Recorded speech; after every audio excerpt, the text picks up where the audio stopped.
आइए चालू करते हैं आज का टॉपिक हड़प्पा सभ्यता की खोज।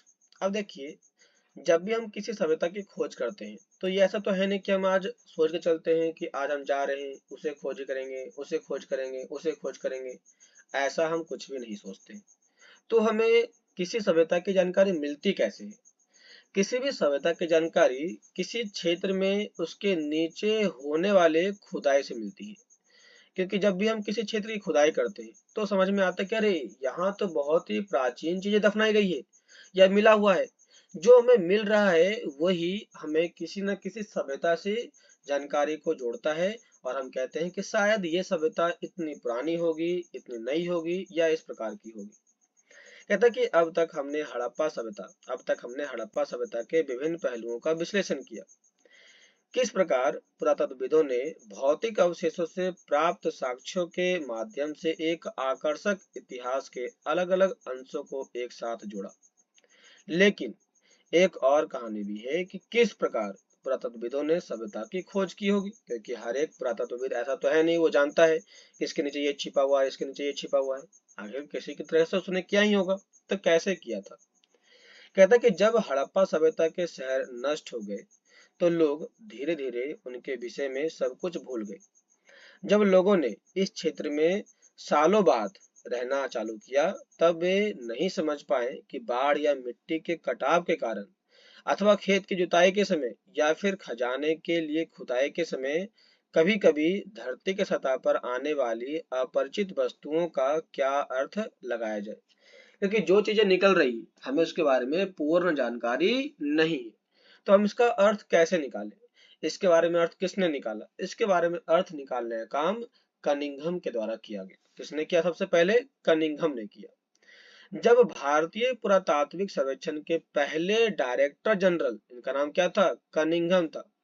उन्होंने 19वीं शताब्दी के मध्य में पुरातात्विक उत्खनन चालू किए।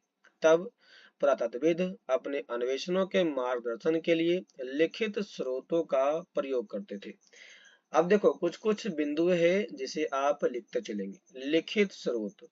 तो अब यहाँ पर आप प्राचीन चीजों की खोज करने के लिए किनका सहारा लेंगे? लिखित स्रोतों का सहारा लेंगे। पहला पॉइंट तो ये होगी। दूसरा चलते हैं। यहाँ तक कि कनिंघम की मुख्य रुचि भी आरंभिक ऐतिहासिक शुरुआती टाइम के तथा उसके बाद के कालों से संबंधित पुरातत्व में भी थी। मतलब वो जानना चाहते थे कि इस समय क्या हुआ, बाद के समय में क्या हुआ और फिर इसकी जानकारी किस प्रकार से प्राप्त कर सकते थे। इसके बारे में उन्होंने विस्तार से बताने का काम किया है। कहता है कि आरंभिक बस्तियों की पहचान के लिए, अब देखो शुरुआती टाइम की जितनी बस्तियां थी उनकी पहचान के लिए उन्होंने चौथी से सातवीं शताब्दी के ईस्वी के बीच उपमहाद्वीप में आए चीनी बौद्ध तीर्थयात्रियों के द्वारा छोड़े गए वृत्तांत का प्रयोग किया। तो अगला उन्होंने इस्तेमाल किया वृत्तांत। तो किनका किनका वृत्तांत? तो चीनी और चीनी जो यात्री थे उनके वृत्तांत का इस्तेमाल किया, चीनी यात्रियों के वृत्तांत का। इसके साथ कहता है कि कनिंघम ने अपने सर्वेक्षण के दौरान मिले अभिलेखों का संग्रहण, प्रलेखन और अनुवाद भी किया। तो तीसरा उसने जो तरीका अपनाया वो था अनुवाद का। और किसका था? वो था संग्रहण का। उसने इकट्ठा किया। इसके बाद उसने प्रलेखन कराया। प्रलेखन का मतलब होता है दोबारा से लिखने का काम चालू किया ताकि सही में क्या लिखा गया है ये जानकारी प्राप्त कर सके। उत्खनन के समय वे ऐसी पुरावस्तुओं को खोजने का प्रयास करते जो उनके विचार में सांस्कृतिक महत्व की हो। तो तीन तरीकों से कनिंघम ने इस समय के हड़प्पाई सभ्यता की जानकारी को प्राप्त करने का काम किया। हड़प्पा जैसा पुरावस्तु जो चीनी तीर्थयात्रियों के यात्रा कार्यक्रम का एक हिस्सा नहीं था और जो एक आरंभिक ऐतिहासिक शहर नहीं था, कनिंघम के अन्वेषण के ढांचे में उपयुक्त नहीं बैठा, क्योंकि इसके द्वारा प्राप्त जानकारी कनिंघम के स्रोतों को पूरी तरह से सत्यापित नहीं कर पाए। इसीलिए हालांकि हड़प्पाई पुरावस्तु 19वीं शताब्दी में कभी कभी मिलती रही और इनमें से कुछ तो कनिंघम तक पहुंची भी थी, फिर भी वह समझ नहीं पाया कि यह पुरावस्तु कितनी प्राचीन होगी। ये उसके बारे में जानकारी प्राप्त नहीं कर पाता है। कहता है कि एक अंग्रेज ने कनिंघम को एक हड़प्पाई मोहर दी थी। जो हड़प्पा का मोहर दिया गया था वो किस प्रकार का था? तो जो मोहर था वह इसी प्रकार के मोहर के बारे में बात कर रहा है, जिसमें एक सींग वाला हमें क्या मिल जाता है? तो एक सींग वाला हमें जानवर देखने को मिल जाता है। कहता है कि उन्होंने उसे एक ऐसे कालखंड में दिनांकित करने का असफल प्रयास किया जिससे कि वे परिचित थे। ऐसा इसलिए था क्योंकि कई और लोगों की तरह उनका भी यही मानना था कि भारतीय इतिहास का शुरुआत गंगा की घाटी में पनपने वाले पहले शहर के तौर पर हुआ था। मतलब कनिंघम जो कनिंघम था उसको भ्रम हो गया कि ये जो सभ्यता है वह गंगा में सभ्यता विकसित हुई है, ना कि हड़प्पा में विकसित हुई है। तो ये गलती हो चुका था, जबकि सही ये था। इसी कारण वह समय का निर्धारण सही से नहीं कर पाते हैं। कहता है कि इनके बारे में कहा जाता है कि उनकी सुनिश्चित अवधारणा के चलते यह कोई आश्चर्य की बात नहीं कि वह हड़प्पा के महत्व को समझने में चूक गए थे। ये कोई बड़ी बात नहीं है। कहता है यहाँ पर आगे कि एक नवीन प्राचीन सभ्यता, अब एक नई प्राचीन सभ्यता की खोज का काम किन किन लोगों ने चालू किया? तो ऐसे कई सारे लोग आए जिन्होंने इसको खोजने का काम चालू किया। कहता है कालांतर में, मतलब कि उस समय के दौरान की बात कर रहा है कि 20 सेंचुरी के आरंभिक शुरुआती समय में दयाराम साहनी, कौन आया? दयाराम साहनी आया।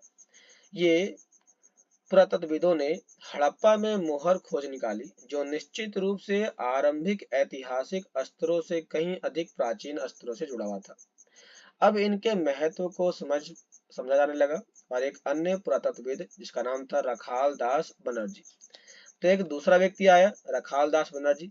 उसने हड़प्पा से मिली मोहरों के समान मोहरे मोहनजोदड़ो से खोज निकाली थी। तो देखो दो लोग, एक दयाराम साहनी और दूसरा नाम था रखाल दास बनर्जी। इन दोनों लोगों ने जो मोहरों का खोज किया था वह मोहरे इन दोनों लोगों ने कहाँ से खोजा? तो वो खोजा था उन्होंने हड़प्पा से खोजने का काम किया था। कहता है कि जिसका अनुमान लगाया गया कि ये दोनों पुरास्थल एक ही पुरातात्विक संस्कृति के भाग थे। इन्हीं खोजों के आधार पर 1924 में भारतीय पुरातात्विक सर्वेक्षण के पहले डायरेक्टर जनरल, पहले तो कनिंघम था, बाद में जनरल आए थे, तो जॉन मार्शल, इसका नाम था जॉन मार्शल, ने पूरे विश्व के सामने सिंधु घाटी की एक नवीन सभ्यता की खोज की घोषणा की। अब यहाँ पर सबसे बड़ी बात आती है कि सिंधु घाटी की जो खोज की घोषणा किसने की थी? तो वो करने का काम किया था मार्शल ने किया था, जॉन मार्शल ने। लेकिन खोजा किसने था? खोजने का काम जो था वो दो लोगों ने किया था। पहला दयाराम साहनी ने किया था, दूसरा क्या था? रखाल दास बनर्जी ने किया था। तो ये दो लोगों ने किया था। लेकिन सबसे पहले किसने किया था? वो था दयाराम साहनी ने पहले किया था। जैसा कि S.N. राव ने अपनी किताब लिखी the story of Indian archaeology, इसमें उन्होंने बताया कि मार्शल ने भारत को जहां पाया उसे उसे 3000 वर्ष पीछे छोड़ा। मतलब कि यदि उसने जीरो में हड़प्पा को पाया था तो उसने इसको 3000 साल पहले मतलब कि पीछे छोड़ दिया था। ऐसा इसलिए क्योंकि मेसोपोटामिया के पुरास्थलों में हुए उत्खननों से हड़प्पा पुरास्थलों पर मिले मोहरे पर तब तक पहचाने ना जा सकी मोहरे मिली थी, क्योंकि उनका मानना था कि जो मोहरे थे वो प्राचीन समय के नहीं है, क्योंकि उनका काल गणना गलत था। इस प्रकार विश्व को न केवल एक नई सभ्यता की जानकारी मिली पर यह भी थी कि वह मेसोपोटामिया के समकालीन थी। मतलब कि जो हड़प्पा है वह मेसोपोटामिया के साथ मिलता जुलता है, क्योंकि उनके साथ हमने कई सारे व्यापार किए थे। तो हड़प्पा सभ्यता के साथ मेसोपोटामिया के बीच में होने वाले व्यापार की जानकारी मैं आपको आई बटन में दे दूंगा, आप वहां पे जाकर के देख सकते हैं। कहता भारतीय पुरातात्विक सर्वेक्षण के डायरेक्टर जनरल के रूप में जॉन मार्शल का कार्यकाल वास्तव में भारतीय पुरातत्व का एक व्यापक परिवर्तन का काल माना जाता है। तो भारतीय पुरातात्विक के एक व्यापक परिवर्तन के काल किसे माना जाता है? तो वो माना जाता है जॉन मार्शल के समय काल को माना जाता है। वे भारत में कार्य करने वाले पहले पेशेवर पुरातात्विक थे। मतलब कि वो पेशे से एक पुरातात्विक थे जो इस प्रकार की चीजों में रुचि रखा करते थे। वे यहाँ यूनान और क्रीट में अपने कार्यों के अनुभव भी लेकर के आए थे। हालांकि अधिक महत्वपूर्ण बात यह है कि कनिंघम की तरह ही उन्हें भी आकर्षक खोजों में दिलचस्पी थी, पर उन्हें उनमें दैनिक जीवन की पद्धतियों को जानने की उत्सुकता ज्यादा थी। उत्सुकता मतलब कि उसको कैसे किया गया, नहीं किया गया, इसके बारे में जानना इनकी एक खास बात देखने को मिल जाती है। जॉन मार्शल पुरा स्थल के अस्तर विन्यास को पूरी तरह अनदेखा कर टीले के समान परिणाम वाली नियमित क्षैतिज इकाई के साथ साथ उत्खनन करने का प्रयास किया। अब जॉन मार्शल ने एक बहुत बड़े प्लेट में जो हमारे पास पाया जा रहा है अवशेष, इसकी खोज करने के लिए उन्होंने जो तकनीक अपनाई उसे हम कहते हैं क्षैतिज, मतलब कि ऊपर से नीचे की ओर डायरेक्ट इन लोगों ने खुदाई करना चालू किया था। इसका अर्थ यह हुआ कि अलग अलग स्तरों से जुड़े होने पर भी एक इकाई विशेष रूप से सभी पुरावस्तुओं को सामूहिक रूप से वर्गीकृत कर दिया जाता था। परिणाम स्वरूप इन खोजों के संदर्भ में विभिन्न बहुमूल्य जानकारी हमेशा के लिए खत्म हो गई, क्योंकि यदि यहाँ पर जो भी पाया जाएगा, जब इसको ऐसे खोदेंगे तो ये क्या हो जाएगा, टूट जाएगा, जिसके कारण जो जानकारी हमें प्राप्त होनी चाहिए थी वो नहीं मिल पाई। अंत में हमारे पास आते हैं R.E.M. व्हीलर। इनका महत्वपूर्ण योगदान मिल जाता है। इन्होंने नई तकनीक का इजाद किया। Doctor general director R.E.M. Wheeler ने इस समस्या का खोज निकाला और व्हीलर ने पहचाना कि एक समान क्षैतिज इकाई के आधार पर खुदाई के बजाय टीले के अस्तर विन्यास का अनुसरण ज्यादा अच्छा होगा। अब यह अस्तर विन्यास क्या होता है? तो हमारे पास इस जगह पर बड़ी मात्रा में क्या पाए जा रहे हैं, तो कुछ अवशेष पाए जा रहे हैं। यदि हम इसको ऐसे खोदते हैं तो ये क्या हो जाएगा, खत्म हो जाएगा।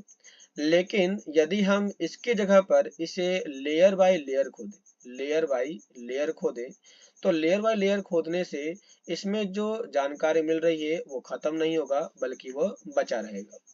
साथ ही सेना के पूर्व ब्रिगेडियर के तौर पर उन्होंने पुरातत्वविद की पद्धति में एक नई सैनिक परिशुद्धता का समावेशन किया, जो यही था अस्तर विन्यास। हड़प्पा सभ्यता की भौगोलिक सीमाओं का आज की राष्ट्रीय सीमाओं से बहुत थोड़ा या कोई संबंध नहीं है, ऐसा माना जाता है। लेकिन उपमहाद्वीप के विभाजन तथा पाकिस्तान के बनने के बाद सभ्यता के प्रमुख स्थल अब पाकिस्तान के क्षेत्र में है। इसी कारण से भारतीय पुरातत्वविदों ने भारत में पुरास्थलों को चिन्हित करने का प्रयास किया कि भारत में कौन कौन से जगह पर इस प्रकार के पुरास्थल पाए जाते हैं। जैसे कि हड़प्पा में देखा जाए मोहनजोदड़ो है, कालीबंगन है, लोथल है, रंगपुर है, नागेश्वर है, बालाकोट है, ऐसे कुछ जगहों की पहचान की। गुजरात के कच्छ में हुए व्यापक सर्वेक्षण से कई हड़प्पाई बस्तियां प्रकाश में आई। पंजाब, हरियाणा में किए गए अन्वेषणों के माध्यम से हड़प्पा स्थलों की सूची में कई और नाम जुड़ गए। कालीबंगन, लोथल, राखीगढ़ी, हाल ही में हुई धोलावीरा की खोज, वहां हुए अन्वेषण और उत्खनन इन्हीं प्रयासों का एक हिस्सा माना जाता है और एक नए अन्वेषण अब भी जारी है जो उनके सभ्यताओं को खोजने का काम करती है। इन दशकों में नए प्रश्न महत्वपूर्ण हो गए। यहाँ कुछ पुरातत्वविद आमतौर पर सांस्कृतिक उपकरण का प्रयोग या पता लगाने के इच्छुक रहते हैं कि उस समय के लोग किस प्रकार की संस्कृति का इस्तेमाल करते होंगे। वहाँ की कुछ खास विशेष पुरास्थलों की भौगोलिक स्थिति के पीछे निहित कारणों को समझने का प्रयास करते हैं कि वहाँ पर यदि कुछ स्ट्रक्चर बनाया गया, इसका क्या उपयोग होता होगा, कैसे उपयोग होता होगा। ऐसे कुछ चीजों के बारे में जानकारी प्राप्त करने के लिए इन लोगों ने सर्वेक्षण को आगे बढ़ाया। यहाँ पे कहता है कि 1980 के दशक में हड़प्पाई पुरातत्व में अंतर्राष्ट्रीय स्तर पर भी रुचि बढ़ने लगी, जिसके कारण 1980 के बाद विश्व के और भी अनेक पुरातत्वविद भारत की ओर आए और खोज करना चालू किया।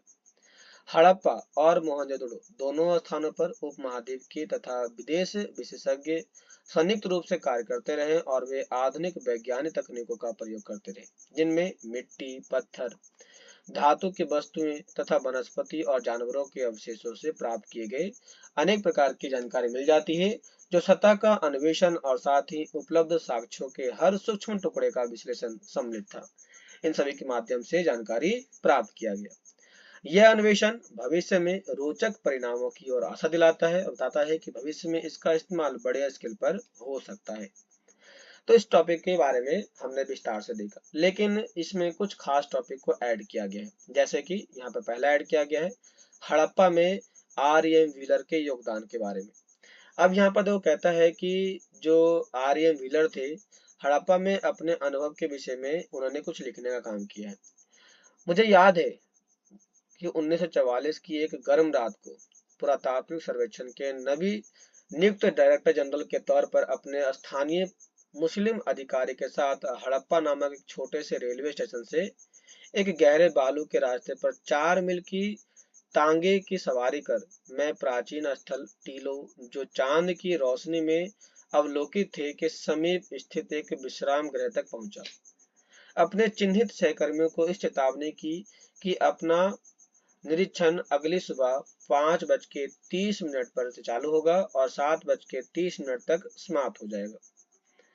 कहता है कि जिसके बाद बहुत गर्मी हो जाती थी और इसके बाद प्रवेश द्वार में काली आकृति के पंखे वाले को ध्यानपूर्वक बैठा छोड़ा तथा पड़ोस की बीहड़ से अनगिनत सियारों की रात का आवाज में हवा को चीरती हुई आवाज के बीच में सोने चले गए, क्योंकि यहाँ पर दिन के समय में लहरें चलती है जिसे लू कहते हैं, और अगली सुबह ये लोग फिर से अपने काम को आगे बढ़ाने का काम चालू कर देते हैं। इन्होंने जो देखा इसके बारे में जो लिखने का काम किया है आर.एम. व्हीलर ने, उन्होंने जो लिखा है वो my archaeological mission to India and Pakistan 1976 में लिखने का काम किया है। तो my archaeological mission to India and Pakistan 1976 में जो लिखा गया है उसे किसने लिखा? आर.एम. व्हीलर ने लिखने का काम चालू किया था। इसी से जुड़ा हुआ एक टॉपिक और है आर.एम. व्हीलर का, और वो ये है, कहता है कि पुरातात्विक पुरास्थलों जब हम बात करते हैं इनके बारे में, तो वस्तुओं और संरचनाओं के निर्माण, प्रयोग और फिर उन्हें त्याग दिए जाने से बनते हैं। जब लोग एक ही स्थान पर नियमित रूप से रहते हैं तो भूमि खंड के अनवरत प्रयोग, लगातार प्रयोग तथा पुनः उपयोग से आवासीय मलबों का निर्माण हो जाता है, जिन्हें हम टीला कहते हैं। अल्पकालीन या अस्थायी परित्याग की स्थिति में हवा और पानी की क्रियाशीलता और कटाव के कारण भूमि खंड के स्वरूप में बदलाव आ जाता है और इन टीलों में मिले स्तरों से प्राप्त प्राचीन वस्तुओं के आवास का पता चलता है कि ये वस्तु कितनी पुरानी होगी, कैसे होगी और कैसे नहीं होगी। ये स्तर एक दूसरे से रंग, प्रकृति और इनमें मिली पुरावस्तुओं के संदर्भ में अलग अलग होते हैं। परित्यागे गए, जिन्हें बंजर स्तर भी कहा जाता है, की पहचान इन सभी लक्षणों के अभाव से की जाती है। सामान्य तौर पर सबसे निचले स्तर प्राचीनतम और सबसे ऊपरी स्तर नवीनतम होते हैं। जैसे कि यदि हम इसको बात करें तो यहाँ पर जो पाए जाएंगे वो नवीन होगा, लेकिन जो नीचे पाया जाएगा वो पुराना होगा। इन स्तरों के अध्ययन को स्तर क्रम विज्ञान कहा जाता है। स्तरों में मिली पुरातत्व वस्तुओं को विशेष संस्कृति कालखंड में संबंध किया गया, जिससे कि एक पुरास्थल का पूरा सांस्कृतिक क्रम पता किया जा सकता है। तो ये थे आज के टॉपिक के बारे में विस्तार से जानकारी। तो आज के टॉपिक में हमने कुछ खास चीजों के बारे में विस्तार से पढ़ लिया। अस्त्र विन्यास या फिर हड़प्पा सभ्यता के खोजे जाने के बारे में कुछ खास लोगों के बारे में जानकारी, जैसे कि John Marshall, Cunningham, RM. Wheeler, Dayaram Sahni. इसके साथ साथ हमने यहाँ पर विभिन्न प्रकार के लोगों के बारे में जानकारी प्राप्त की। तो आज की टॉपिक यहीं तक। या आपको कैसा लगा जरूर बताइए और वीडियो को लाइक सब्सक्राइब जरूर करें। तो मिलते हैं नेक्स्ट क्लास में, तब तक के लिए धन्यवाद।